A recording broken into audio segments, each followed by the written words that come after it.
Welcome back once again to the Emmy Award-winning Forbes Sports Money. Time for our State of Sports discussion brought to you by SAP, and we're joined by Marc Ganis, the president of Sports Corp. Good to have you, Marc. We've got a lot to talk about, obviously, certainly as it revolves around football and the NFL. The Forbes has its latest valuations out. Michael, we always talk about the power of the NFL. Is that power translated into the numbers? Yeah, Bob, we certainly saw it over the past year. The average NFL team now is worth $1.1 billion.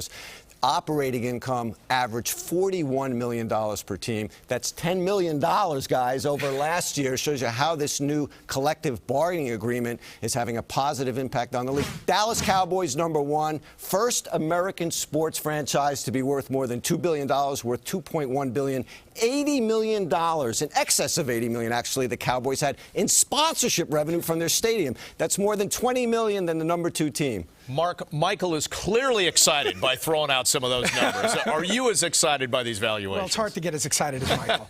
But these numbers are they show that the NFL is really a financial juggernaut.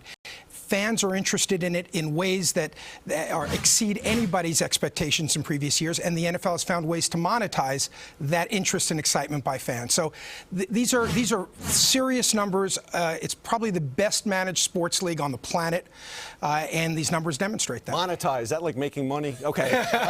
Let's go to the TV deals, right? Right now, from the networks and ESPN, this deal averages $3 billion a year over the course of the deal. The next one that begins in 2014 comes to $5.2 billion. Plus, on top of that, they get $1 billion from DirecTV. I want to know is what's going to happen in 2015 to that DirecTV deal? What type of increase could we see? Oh, I think we're going to see a 100% increase in that deal. Go from $1 to $2 billion. This is an enormously important property to DirecTV. They use it as their primary vehicle for marketing and getting new subscribers. It's the differentiator between DirecTV and Dish Network and cable operations. It's enormously important. The NFL knows it.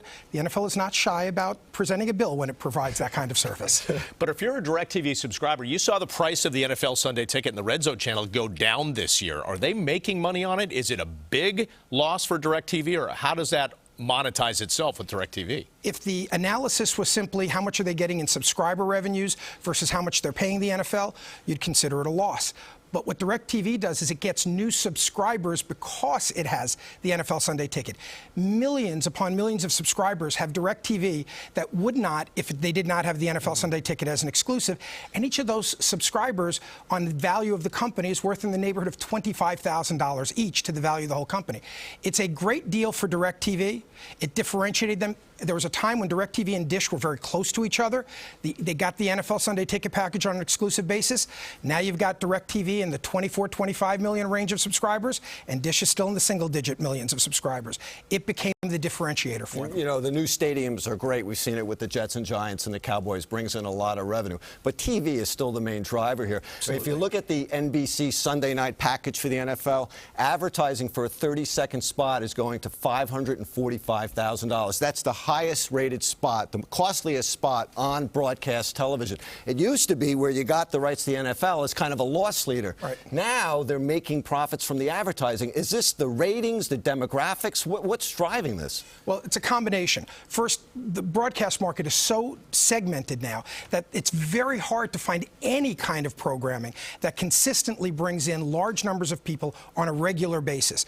So the value of those kinds of programs has gone up. The NFL is arguably the only broadcast property. I don't mean sports property. I mean only broadcast property, entertainment, movies, and the like, that week in, week out, year in, year out, drives tremendous numbers no matter how fragmented the market and the audience has become. It's really an extraordinary business when you look at it, especially as we've gotten so many different ways of people getting information and broadcasting and be able to watch things from their iPhones to their 80-inch flat screens. But what do they want to watch? They all want to watch the NFL. Just out of curiosity, how much of a factor is it for the NFL playing once a week? That exclusive, you see your team once, you got to see it. It's not like they're on 6-7 days a week. That makes a difference, that there are fewer games. But what the NFL has also done here is it's not once a week anymore. The NFL is Sunday 3 times on Sunday. The NFL is Monday night, And guys, the NFL is getting control of Thursday nights. Yeah, I want to ask you about that Thursday thing. Is that something that they could then auction off again to a network for, I don't know, another $1 billion deal down the road? Absolutely. The NFL moved a number of its games to its own network, the NFL Network, on Thursday night. This is the first year they're doing the almost full season package. So they're going to be 13 games now on Thursday nights. That's enormously important to the league because Thursday's a dead night for sports. And so especially during the NFL season when you're barely starting basketball and hockey and baseball's all done.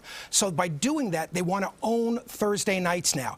They do that on their own broadcast network, on NFL Network. They add value to the cable companies to carry them. That's why Cablevision, for example, just took the contract, and Time Warner is the only one without right now, and they're going to be under some serious pressure to take them. And so the NFL then can decide if it's better for them to stay and build their own network, the NFL Network, or to turn around and sell to Fox and the new the new national sports network they want to create, and NBC Sports Network. CBS is coming out with one. Turner would love to have the NFL. They're going to be in the catbird seat because they've now created a new package that never existed before. It's a brilliant strategy. That sounds like there's going to be a tremendous amount of numbers crunching, right?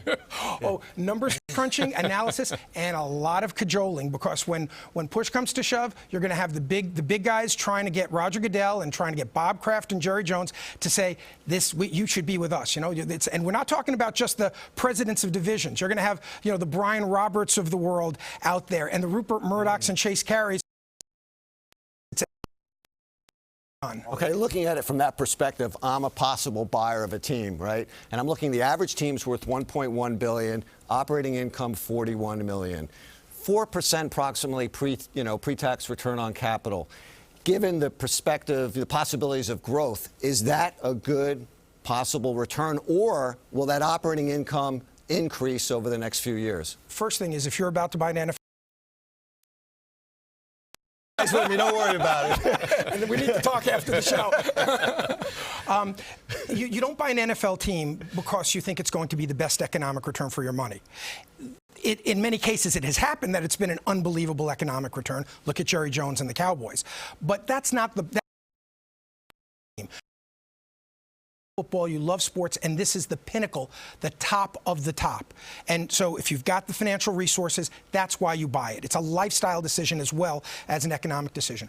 But the thing about the 4% that you just talked about, that's against today's values.